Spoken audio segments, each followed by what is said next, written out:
তাহলে মাগো ভগবান আমার ভক্তকে কাঁধে নিয়েছে, দেখুন কত সুন্দর কথা। আজকে ভগবান ভক্তির পুত্র হয়ে তিনি দিন শোধ করবার জন্য এসেছেন। কি আশ্চর্য ধরনের কথা দেখুন বাবা। তাই ভগবান মাটির পৃথিবীতে এসে তিনি লীলা করে দেখিয়ে দিলেন যে তিনি ভক্তাধীন ভগবান অমা। তাই সনাতন ধর্মতে পাওয়া যায়, একদিন স্বামী বিবেকানন্দ আমেরিকায় গিয়েছিলেন।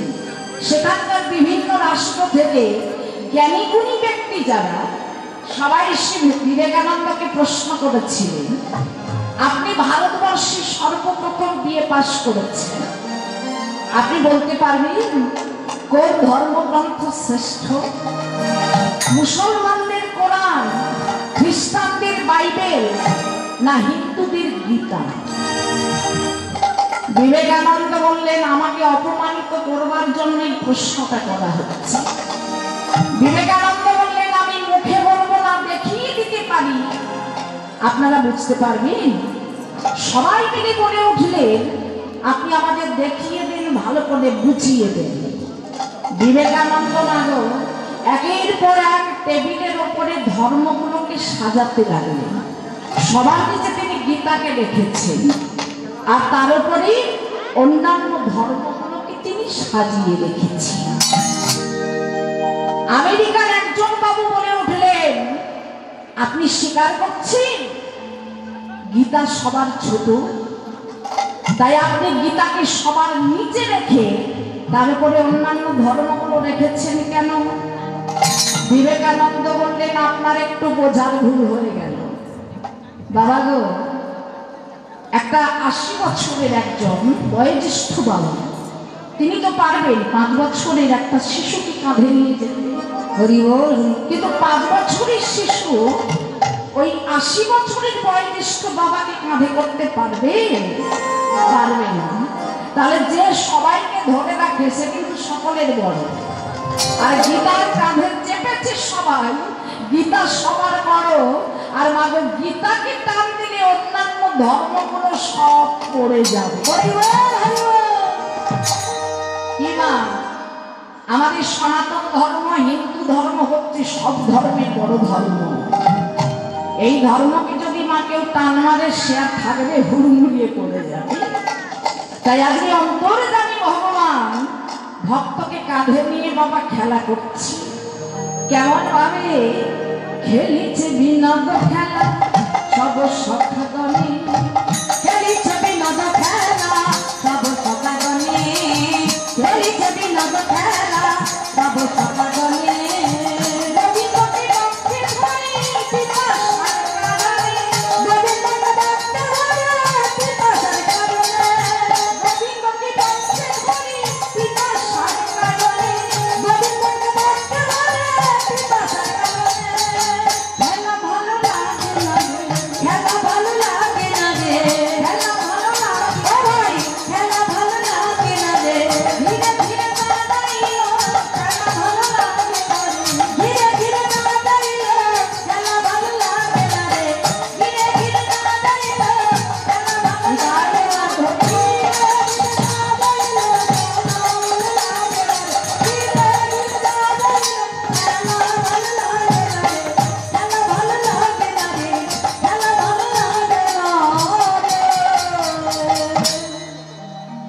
এদিকে তখন কানাই বলছে, কিরে শ্রীরাম, কিরে সুরাম, এভাবে তোরা খেলতে খেলতে বসলি কেন?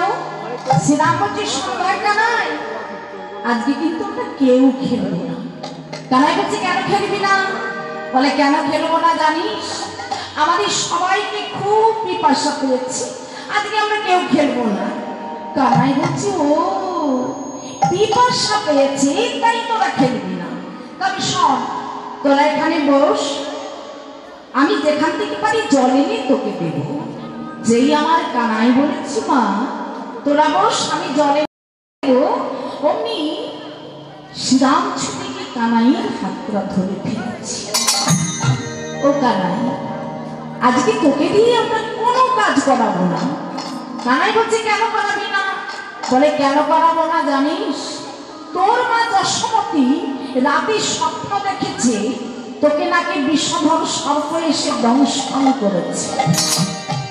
তোর মা আমাদের সঙ্গে পাঠাবি না বলেছিল, কিন্তু তোর মায়ের পায়ে হাত দিয়ে আজকে আমরা সবাই শপথ করে এসেছি, কানাই তোকে দিয়ে আজকে তো কিচ্ছু করাবে না।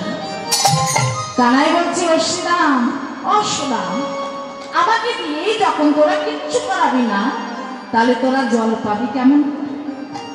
যেই আমার শ্রীরাম বললো জল পাবি, যেই বললো আমার ভগবান জল পাবি কেমন করে, শ্রীরাম বলছে, কানাই একা জলে তুই আমাদের 24 জনকে খাওয়াতে পারবি, আর আমরা 24 জন জলে তোকে খাওয়াতে পারবো না। শোন, তোকে জল আনতে যেতে হবে না, তুই এখানে বস, যেখান থেকে পারি জল এনে আজি গোপাল কৃষ্ণ কানাইয়া শ্যামল সুন্দর গোপাল কৃষ্ণ কানাইয়া শ্যামল সুন্দর গোপাল কৃষ্ণ কানাইয়া শ্যামল সুন্দর গোপাল কৃষ্ণ কানাইয়া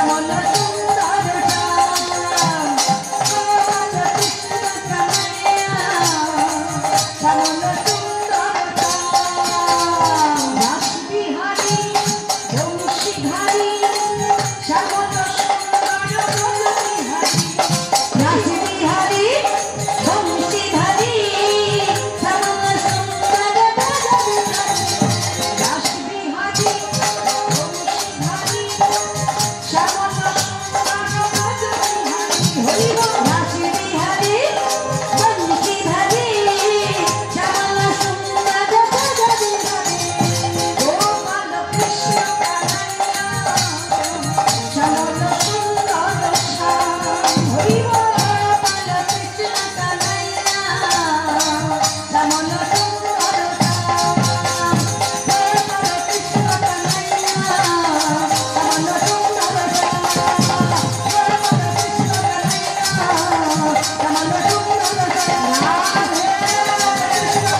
কৃষ্ণ নাম গাইতে গাইতে কালীদহের তীরে এসে দেখলেন সুন্দর জল, আর কালীদহের তীরে সেই সুন্দর জল দেখে আজকে সখাগণে নেমে গিয়ে যেই তারা ঢক ঢক করে পান করে ফেলেছে, উনি শ্রীরাম বলছি, শ্রীরাম আমার সহজীবন চলে যাচ্ছে ভাই, আমি আর বাঁচবো না, আমি মরে যাবো। শ্রীরাম বলছি, ও শ্রীরাম আমিও যে দুনাইনি অন্ধকার দেখছি, আমিও বাঁচবো না, আমিও মরে যাবো। ও মা, শ্রীরাম বলছি মরে যাবি, শ্রীরাম বলছি মরে যাবে, আর আমরা জানি বাবা আমরাও মরে যাব। সুন্দর পৃথিবী ছেড়ে সবাইকে চলে যেতে হবে। এসেছি বাবা দুদিনের জন্য রঙ্গমঞ্চে অভিনয় শেষ, ছেড়ে চলে যেতে হবে। তাই আজকে সখাগণ বলছে চল মরবো, যখন আমরা কানাইয়ের কাছে গিয়েই মরবো। কিন্তু মহাজন আমারে কি বলবে, তোমরা তো বিষ পান করে ফেলেছ, বিষ পান করে অমৃতময় ভগবানের কাছে যাওয়া যাবে না, তাহলে কি হবে? বলে চল আমরা 1 পা 2 পা 3 পা করে এগিয়ে যাই।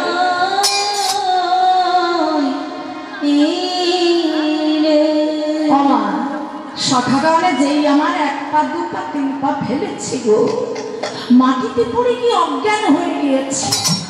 কারণ চোখগুলো বড় বড় করে খোলা, কেউ চোখ বন্ধ করে রেখেছে, কারো মুখ দিয়ে গল গল করে রক্ত পড়ছে, আবার কারো মুখে বাবা ফেনা ঝরছে।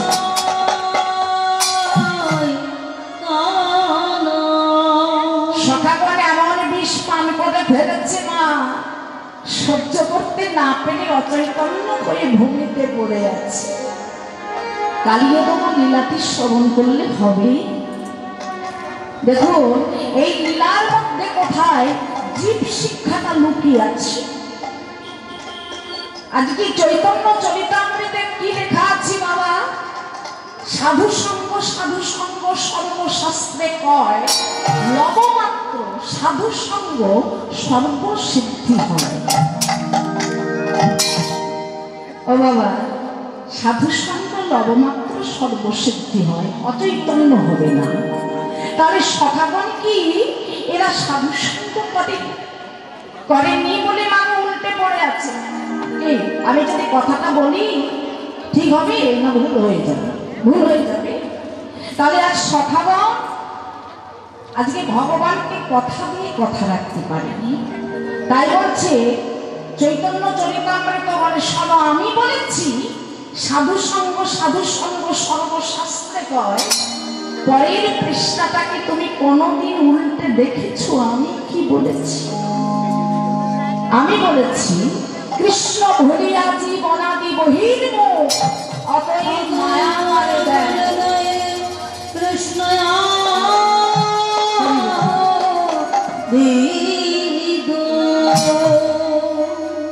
এরা যখন জল আনতে গিয়েছিল ভগবানকে কি বলেছিল?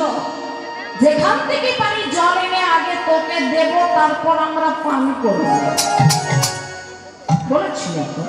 তাহলে দেখুন এই লোভ লালসা আমাদের কোথায় টেনে নিয়ে যেতে পারে, কোথায় টেনে নিয়ে যেতে পারে।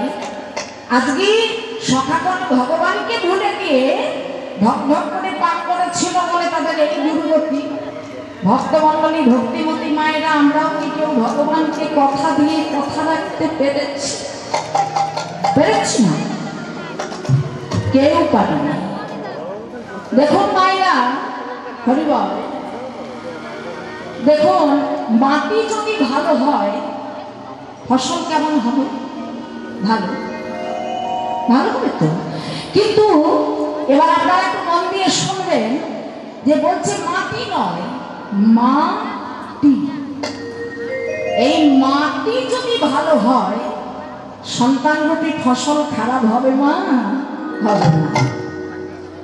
মা খুব ভালো, কিন্তু ওই বীজরূপী বাবাটি হচ্ছে খুব গোলমেলে। প্রতিদিন রাত 1টার সময় বাড়িতে ঢোকে। তাই রকম যদি গোলমেলে বীজ হয় তার ফসল ভালো হবে? সেরকম টলমলে হবে। বাবার কথাটা কেমন কেমন লাগতে পারে, কিন্তু এটাই বাস্তব।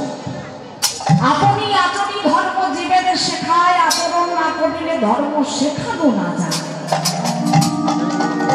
সন্তানদের সংসারে বড় শিক্ষক, বড় ভগবান হচ্ছে তার বাবা মা।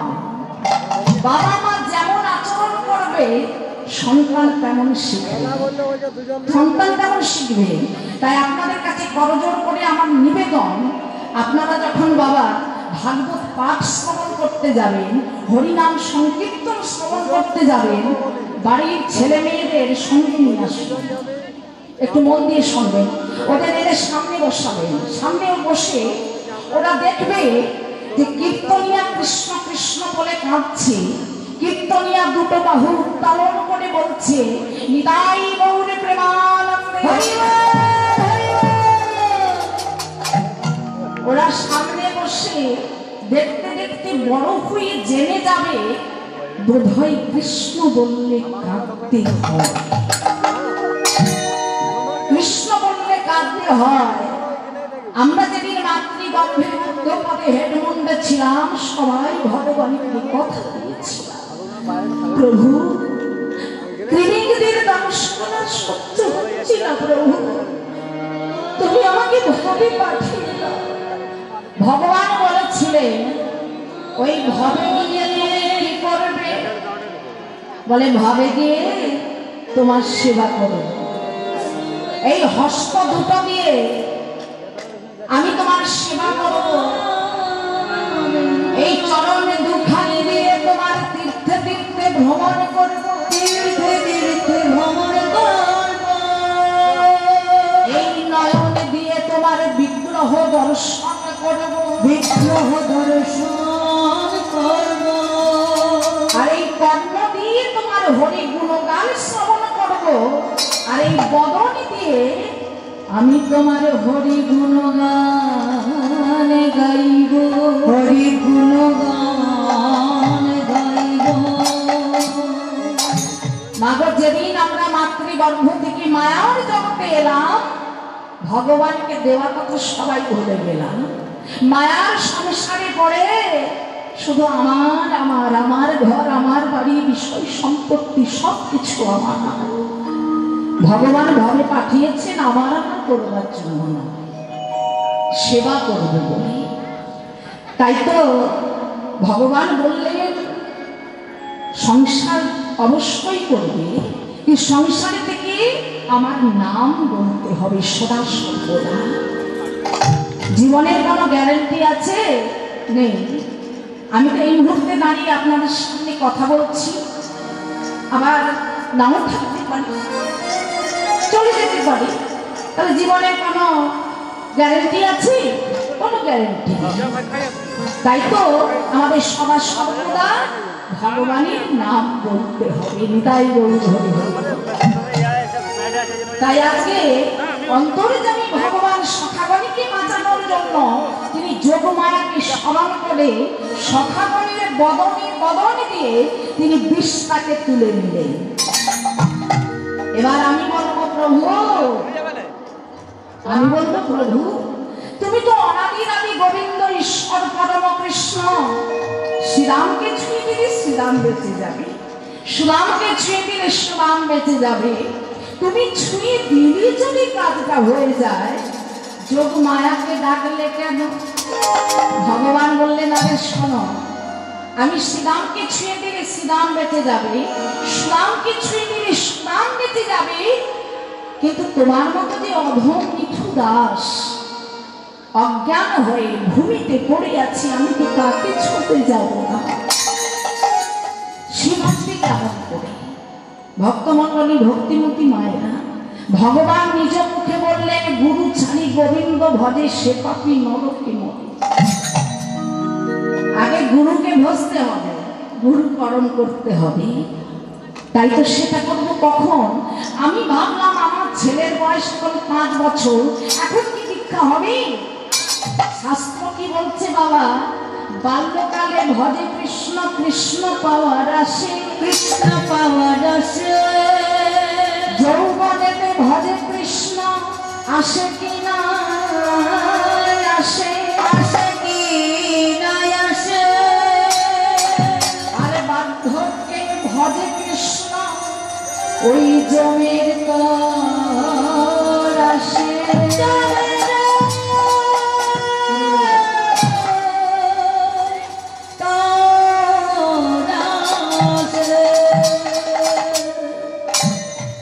তাহলে মাগো, ধ্রুব প্রহল্লাদ 5 বছর বয়স ছিল বাবা, মাত্র 5 বছর বয়সে কঠিন তপস্যা করেছিলেন ভগবানকে পাওয়ার জন্য, কঠিন তপস্যা করেছিলেন বাবা। তাই তো ভক্তমণ্ডলী, ভক্তিবতী মায়েরা, সময় থাকতে গুরুচরণ আশ্রয় করতে হবে গো। গুরুদেব পারেন এই অন্ধকাররূপী মায়ার সংসার থেকে আলোর জগতে আমাদের সবাইকে পৌঁছে দিতে। তাই তো আজকে কলির জীবকে চেতনা দেওয়ার জন্য গৌরাঙ্গ মহাপ্রভু নবদ্বীপের মাঝে এলেন। আমার গৌরের সোনার নদিয়া, হরি ধ্বনি উলুধ্বনি শব্দ শোনা যায় আমাদের গৌরের গৌরের সোনার নদিয়া, হরি ধ্বনি উলুধ্বনি শব্দ শোনা যায় আমাদের গৌরের গৌরের সোনার নদিয়া।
তাই মাগো আজকে অন্তর্যামী ভগবান সখাগণীকে বাঁচিয়ে দিয়ে কদম্ব বৃক্ষের উপরে চেপেছি। যেই আমার কদম্ব বৃক্ষের উপরে চেপেছি বাবা, আমি সখাগণ বলছি এই কানা ওখান থেকে নিচে না। ভগবান বললেন না, আমি এখান থেকে জলে ঝাঁপ দেব। ওরে কানা, ওটা জল নয় ভাই, ওটা বিষ জল। ওই জল পান করে আমরা মরে গিয়েছিলাম, তুই আমাদের বাঁচিয়েছিস ভাই। কিন্তু তুই যদি মারা যাস তোকে তো আমাদের বাঁচানোর ক্ষমতা নেই। তাই বলছি শোন, তুই ওখান থেকে নিচে যা। ভগবান বললেন আমি তোদের কোনো কথা শুনবো না। তোরা যে জলটাকে বিষ করছিস সেটা বিষ না অমৃত, আমি নিজেই আস্বাদন করে দেখব। ভক্তমণ্ডলী ভক্তিমতী মায়েরা, আমরা সবাই জানি গো জল পান করাটা ভগবানের উদ্দেশ্য না। ভগবানের উদ্দেশ্য হলো কি? কালিয়নাগকে দমন করা। আমি বলবো প্রভু, তুমি যদি কালিয়নাগকে দমন করবে, কালী নহে তীর থেকে জলে ঝাঁপ দিয়ে কালিয়নাগকে দমন করো, তা না করে তুমি কদম্ব বৃক্ষ থেকে জলে ঝাঁপ দিয়ে কালিয়নাগকে দমন করবে কেন? ভগবান বললেন শোনো, আমি কদম্ব বৃক্ষের উপরে কেন চেপেছি জানো? তোমাকে শিক্ষা দেব বলে। তোমাকে শিক্ষা দেব বলে। বলে প্রভু, কদম্ব বৃক্ষের উপরে চেপে তুমি আমাকে কি শিক্ষা দিতে চাও? বলে দেখছো না, এই যে কালীবাহীর জল, আশেপাশে কেউ বেঁচে নেই, এই কদম্ব বৃক্ষটা বেঁচে আছে কেন? সাধু সঙ্গ করেছিল। আমা সাধুটির নাম হলো বিষ্ণু ভক্ত গরুর। গরুরের বাবা কশ্যপমণি, মা বিনতা। আজকে যে আপনারা কালীয়দমন লীলাটি শ্রবণ করছি, কালীয়নাগের বাবা হলো কশ্যপমণি, মা কর্থী। কালীয়নাগের 28 জন স্ত্রী ছিল না, তাদের মধ্যে বিনতা কদ্রু, দুজনের মধ্যে খুব ঝগড়া হচ্ছে। বিনতা বলছি এই দেখ তো ইন্দ্রের ঘোড়াটা সাদা। কদ্রু বলছে না না, ইন্দ্রের ঘোড়াটা কালো। কদ্রু ভালো করে তাকিয়ে দেখে সত্যি তো ইন্দ্রের ঘোড়াটা সাদা। তবে তো আমি বিনতার কাছে হেরে যাব। কিন্তু না না না না, বিনতার কাছে আমাকে হারলে চলবে না। এই বলে কদ্রু তার ছেলেদের আদেশ করলেন, তোমরা তোমাদের বিষ দিয়ে সাদা ঘোড়াটাকে একেবারে তোমরা কালো করে দাও। কদ্রু ছেলেরা বাবা সবাই সাপ, তারা কি করলে ওই সাদা ঘোড়াটাকে বিষ দিয়ে কালো করে দিয়েছে। কদ্রু বিনতাকে দেখাচ্ছে, এই বিনতা, তুই যে বলেছিলি ইন্দ্রের ঘোড়াটা সাদা, তাকিয়ে দেখ কালো কিনা দেখ। বিনতা দেখছি সত্যি তো ইন্দ্রের ঘোড়াটা কালো। কদ্রু, আমি তোর কাছে হেরে গিয়েছি, বল না আমাকে কি করতে হবে? কদ্রু বললে আজকে থেকে তুই আমার দাসী, আমি যখন যা বলবো তোকে তাই করতে হবে। ও বাবা, কদ্রুর কাছে বিনতা দাসী হয়ে রইল। একদিন গরুর বলছে, আপনি বলতে পারবেন কি করলে আমার মা আপনার হাত থেকে মুক্তি পেতে পারে? বলে তোমার মা আমার হাত থেকে মুক্তি পাবে তুমি যদি আমাকে স্বর্গ থেকে অমৃতের ভাণ্ডটাই এনে দিতে পারো। গরুর বলছে তাই হবে। এবার স্বর্গেতে মাগো ওই অমৃতের ভাণ্ড আনতে গিয়ে কদম্ব বৃক্ষের ওপরে বেশ কিছুক্ষণ বিশ্রাম করেছি। তাই গরুরের পাদস্পর্শে অমৃতের ভাণ্ডের ছোঁয়া লেগে কদম্ব বৃক্ষটা বাবা হয়ে গেল অমৃত। ভগবান বললেন আমি যেমন বৃক্ষকে আশ্রয় করেছি, তেমন তুমি যদি বাঁচতে চাও আমার মতো কদম্ব বৃক্ষরূপী শ্রী গুরুদেবের চরণ আশ্রয় করে থাকবে। তাই আজকে আমার অন্তর্যামী ভগবান কি করলেন? এত বহি কৃষ্ণই আমার জলেতে ঝাঁপ দিল, এত বলি কৃষ্ণই আমার জলেতে ঝাঁপ দিল, এত বলি কৃষ্ণই আমার জলেতে ঝাঁপ দিল, এত বলি কৃষ্ণই আমার জলেতে ঝাঁপ দিল। কালী দহে কালো জল নড়িয়া উঠিল, কালী দহে কালো জল নড়িয়া উঠিল।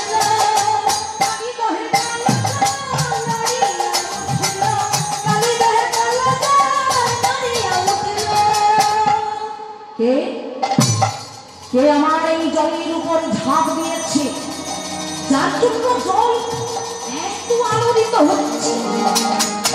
মহাজন বলছে, কালিও কি দুর্ভাগ্য তোমার।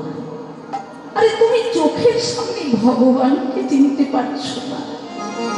বলে, বাবা চিনবে কি করে? ও মায়েরা, আপনাদের দেশে পুকুর আছে, আমাদের দেশে পুকুর আছে। আপনারা দেখেছেন যে পুকুরগুলোতে কচুরি পানায় ভর্তি হয়ে যায়, সেই পুকুরে সূর্যের প্রতিচ্ছবিটা পড়ে পড়ে। তাই যার হৃদয়ে অহংকার রূপী কচুরি পানায় ভর্তি হয়ে যায়, ভগবান শ্রীকৃষ্ণ সামনে দাঁড়িয়ে থাকে, তার প্রতিচ্ছবিটা পড়বে না, প্রতিচ্ছবিটা পড়বে না। তাই কালীয়নাগ মনে মনে চিন্তা করলেন, বেটা আমার ভয়ে দাঁড়িয়ে গেছে। কালীয়নাগ ভগবানকে ভালো করে পেঁচিয়ে পেঁচিয়ে ধরেছে। আজ পেঁচিয়ে পেঁচিয়ে ধরে কি করছে না, যে ঘর সামনে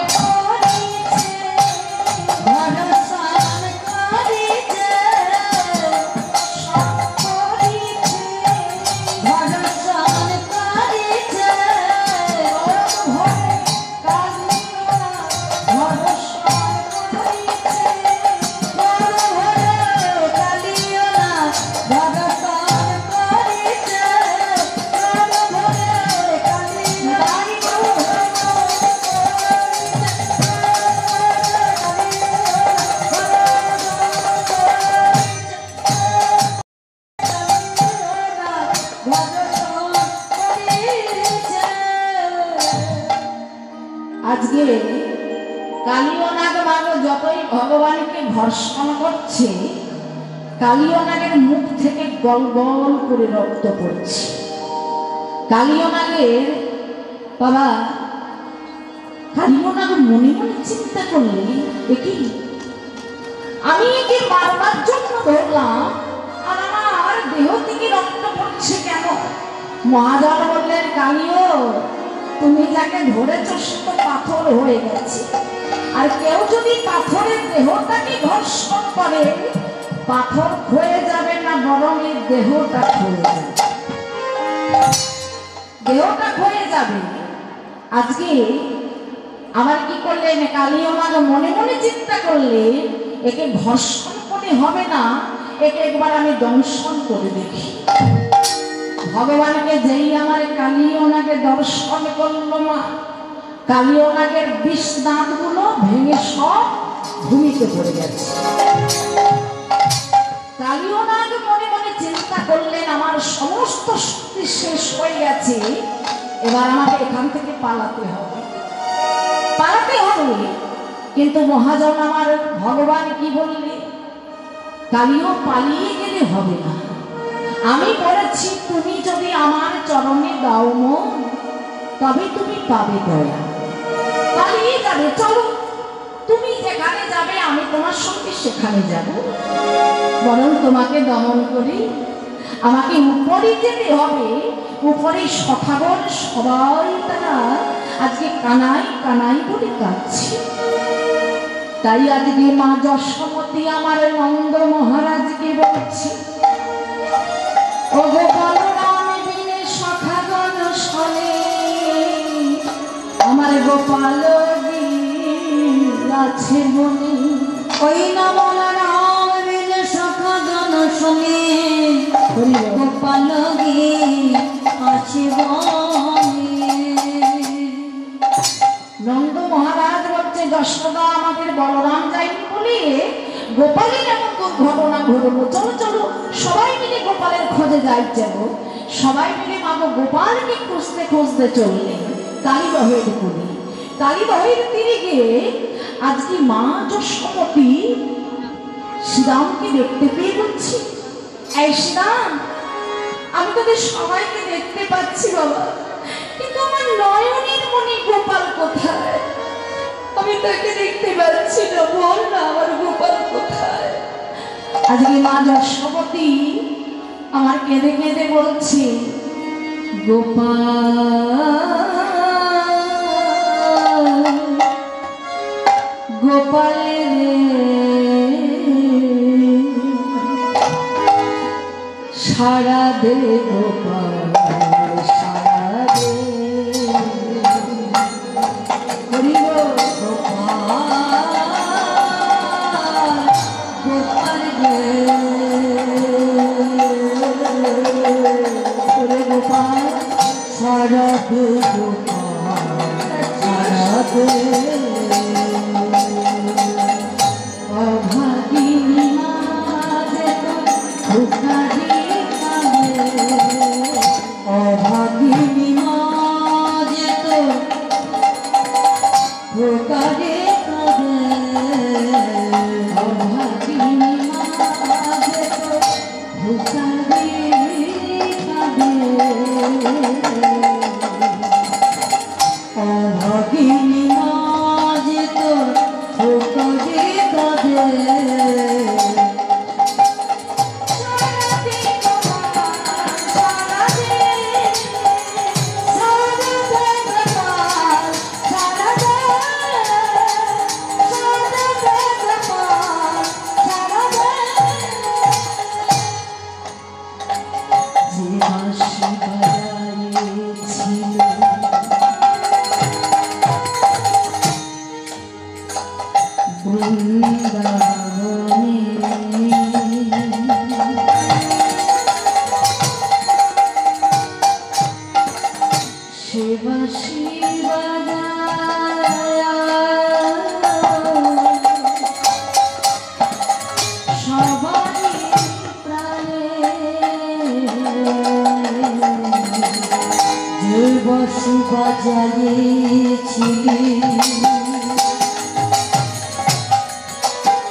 এদিকে মাগো শ্রীরাম বলছি শোনো মা, আমাদের ভাই কানাই কালীবাহীর জলে ঝাঁপ দিয়ে আত্মহত্যা করেছি।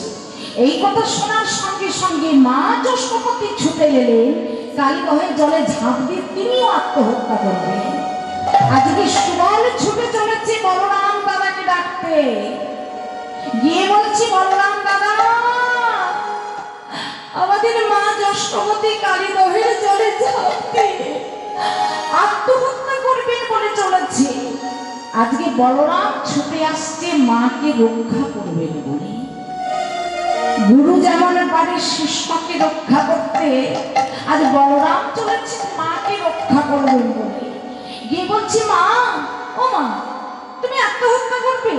জানো না আত্মহত্যা করলে জীবনে মহা পাপ হয়। তাহলে মা গো আমাদের লক্ষ্যটা কেমন?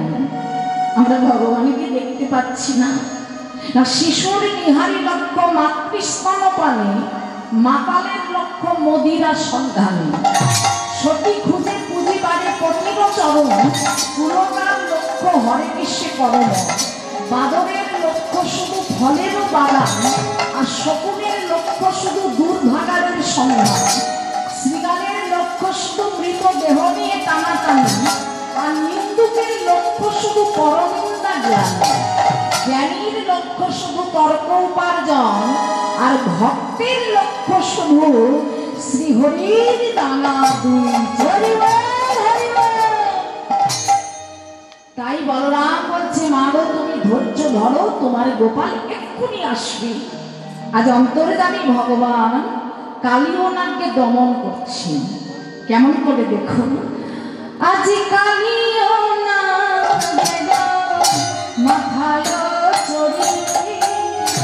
নাচিছে আমার নাচিছে হরি কালিয়া নদের মাথায় চড়ি নাচিছে আমার নাচিছে হরি কালিয়া নদের মাথায় চড়ি নাচিছে আমার নাচিছে হরি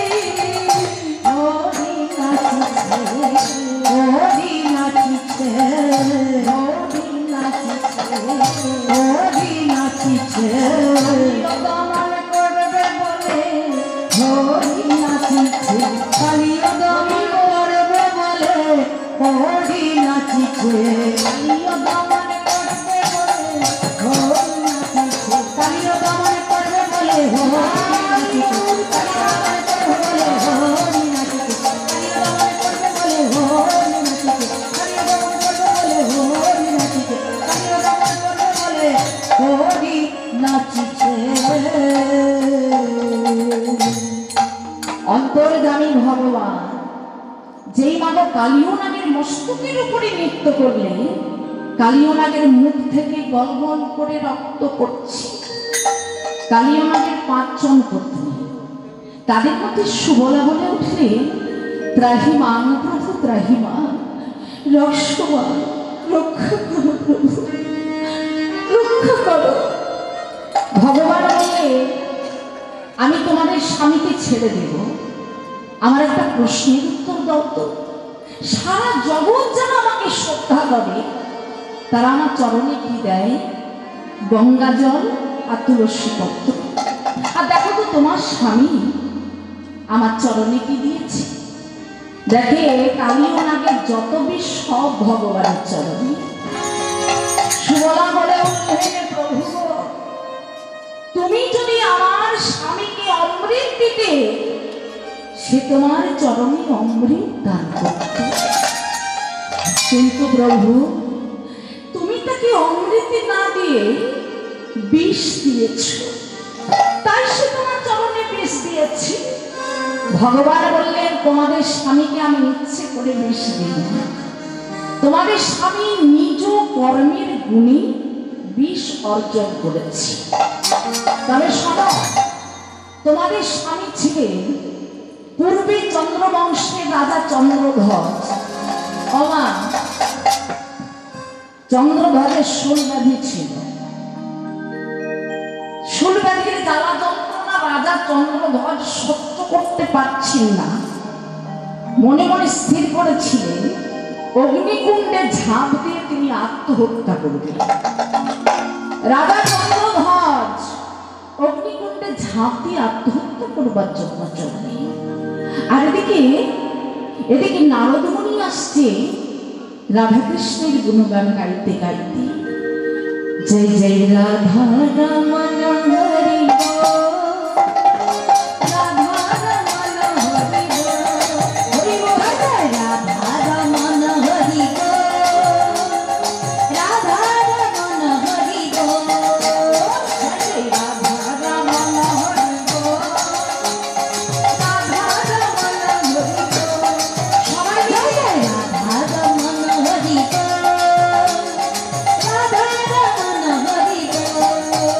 হরি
নারদমণি রাজা চন্দ্রধ্বজকে দেখতে পেয়ে বলছি, কি ব্যাপার, আপনি কোথায় যাবেন? নারদমণি, আমি শূলব্যাধির জ্বালা যন্ত্রণা সহ্য করতে পারছি না, আপনি আমাকে বলুন কি করলে আমি জ্বালা যন্ত্রণা থেকে মুক্তি পেতে পারি। নারদমণি বললেন, শোনো, তুমি চলে যাও তাম্রকণে, গিয়ে দেখবে অগস্ত্যমুনি তিনি বটবৃক্ষের ওপরে বসে আছে, আর সেই অগস্ত্যমুনির চরণামৃত সেবা করলে তোমার শূলব্যাধির জ্বালা যন্ত্রণা চলে যাবে। নারদমণির কথা শুনে রাজা চন্দ্রধ্বজ চলে গেলেন বাবা অগস্ত্যমুনির কাছে। গিয়ে যেই করজোড় করে, যেই আমার অগস্ত্যমুনিকে প্রণাম করলেন, যেই করজোড় করেছে উনি অগস্ত্যমুনি একটা চরণ বাড়িয়ে দিয়েছে। সেই চরণ দিকে রাজা চমকে উঠলেন, এই চরণ তো গুণে পচে গেছে, না না, এই চরণামৃত আমি সেবা করবো না। রাজা চন্দ্রধ্বজ চিন্তা করলেন, চরণ তো একটা নয় দুটো থাকে, বলে বেশ ঠিক আছে, আমি মণিবরকে দ্বিতীয় চরণটা চাইব। কিন্তু ভক্তমণ্ডলী, ভক্তিমতী মায়েরা, চরণ সত্যি সত্যি গলে পচে যায়নি গো। এ হলো ভগবানের পরীক্ষা। ভগবান রাজা চন্দ্রধ্বজকে পরীক্ষা করছে। আজকে রাজা চন্দ্রধ্বজ বলছে, মুনিবর আপনি দয়া করে আপনার দ্বিতীয় চরণটা দেখান। অগস্ত্যমুনি যেই দ্বিতীয় চরণটা বাড়িয়ে দিয়েছে, রাজা চন্দ্রধ্বজ দ্বিগুণ চমকে উঠলেন, এই চরণ তো আরো গলে পচে গেছে, এর ভেতরে পোকা কিলকিল করছে, না না না না, আমি কিছুতেই আমি সেবা করবো না। রাজা চন্দ্রধ্বজ বলছে, হে গোবিন্দ, তোমার থেকে আমার বেশি বুদ্ধি। ভগবান বললেন, শোনো রাজা, তোমার থেকে আমার অনেক অনেক অনেক বেশি বুদ্ধি, এবার আমি দেখবো তুমি কি করো।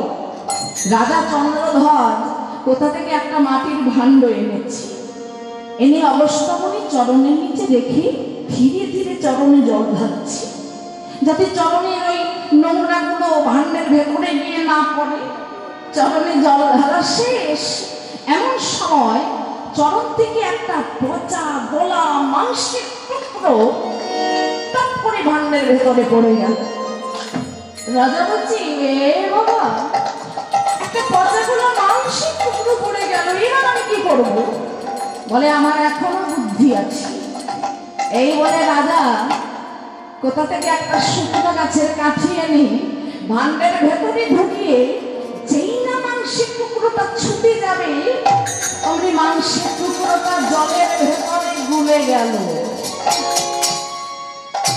রাজা বলছি, এ মা, মাংসের টুকরোটা তো জলের ভেতরে গুলে গেল, এবার আমি কি করব? বলে, আমার এখনো বুদ্ধি আছে। আমি যদি ভাণ্ডটাকে ঘরে নিয়ে গিয়ে এক কোণে রেখে দিই, তলানিটা জলের তলায় চলে যাবে, উপরে জলটা পরিষ্কার হয়ে যাবে, আর সেই পরিষ্কার চরণামৃত আমি সেবা করে নেব। বলেই রাজা ঘরের এক কোণে ভাণ্ডটাকে রেখে দিয়ে তিনি স্নান করতে চলে গেলেন। রাজার 5 জন পত্নী ঘরের ভেতরে ঢুকে দেখলেন সারা ঘর থেকে চন্দনের গন্ধ ভেসে আসছে। বড় রানী মেজ রানীকে ডেকে বলছে, এই মেজ, এদিকে আয় না। বলে, দিদি কি হয়েছে? এই জানো না, এই দেখো ভাণ্ডের ভেতরে ওটা কি? মেজ রানী ছুটে গিয়ে দেখে, আরে ও দিদি, এ তো মহাপুরুষের চরণামৃত। মহাপুরুষের চরণামৃত? তা কি করবো বলতো? কেন আমরা একটু একটু করে পান করবো? বড় রানী বলছে, পান করবি? বলে, হ্যাঁ। তা রাজা আমাদের কি করবে জানিস? ও মা, রাজা আমাদের কি করবে? আমরা রাজার অর্ধাঙ্গিনী, সহধর্মিনী, আর রাজা আমাদের কি করবে? মাগো, অর্ধাঙ্গিনী স্ত্রীকে বলে, সহধর্মিনী স্ত্রীকে বলে। অর্ধাঙ্গিনীর অধিকার আছে স্বামীর জিনিস। তাই কি করেছে, ওই 5 জন পত্নী একটু একটু করে মানুষ সেবা করে ফেলেছে। রাজা স্নান করে এসে দেখে ভান্ডের ভেতরে সেই পরিষ্কার চরণামৃত নেই, নিচে পচা দুর্গন্ধ চরণামৃত পড়ে রয়েছে। রাজা রানীদের বলতে পারছেন না এই দুর্গন্ধ চরণামৃত সেবা করবেন না। এবার রাজা ওই হাতে পচা দুর্গন্ধ চরণামৃত নিয়ে যেই না মুখের কাছে ধরেছে, অমনি নাকের মধ্যে দুর্গন্ধ প্রবেশ করেছে। এত পচা দুর্গন্ধ, না না না, আমি কি করে সেবা করব? এবার কি করি ভাবতে ভাবতে হাতটাকে বদনে না নিয়ে তিনি মাথার মধ্যে মুছে দিলেন। উপর থেকে ভগবান বলছে, ওরে মূর্খ, আমার ভক্তির চরণামৃত নিজ জ্ঞানে তুই তোর বদনে দিবি না, তাই তোর বদনে থাকবে তীব্র বিষ। আর আমার ভক্তির চরণামৃত তুই তোর মস্তকে নিয়েছিস বলে একদিন আমি আমার চরণ তোর মস্তকে দান করবো। এতক্ষণ পর মাগো কালীও নাকি বুঝতে পারলেন যিনি আমার মাথার উপরে চেপে আছে সামান্য কেউ নয়, অন্তরে জানি ভগবান। নিজের ভুল বুঝতে পেরে আজকে গোবিন্দের চরণ দুটো জড়িয়ে ধরেছি। প্রভু প্রভু, আমি তো তোমাকে চিনতে পারিনি, না চিনে আমি খুব ভুল করে ফেলেছি, আমাকে আপনি ক্ষমা করে দিন প্রভু। ভগবান বললেন, শোনো কালীও, আমার এই বৃন্দাবনে তোমার থাকার জায়গা নেই, চলে যাও নবদ্বীপে।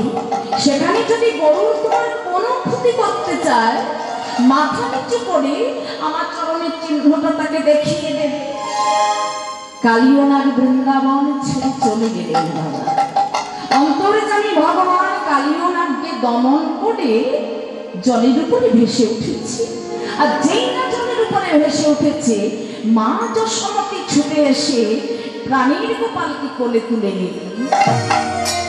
মা যেমন গোপালকে কোলে তুলে নিলেন, তেমন ভক্তমণ্ডলী ভক্তিমতী মায়েরা, আপনারা যারা এতক্ষণ ধরে ভগবানের লীলা কথা শ্রবণ করলেন, প্রতিটি ভক্তের কোলে আজকে আমি ভগবানকে রাখলাম, রেখে এখানেই আমি আমার লীলা বিশ্রাম করলাম।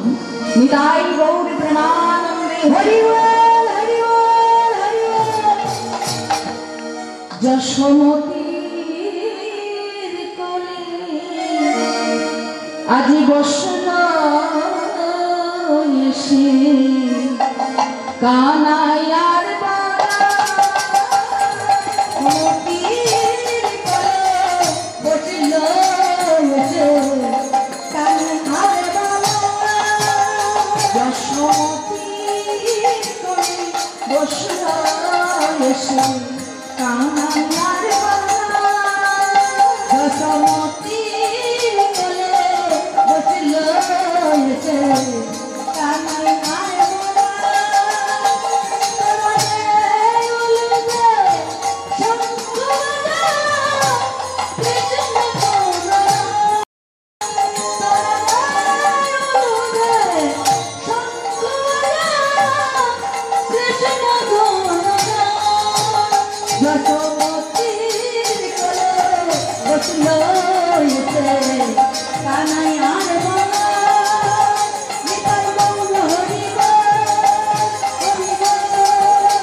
টানি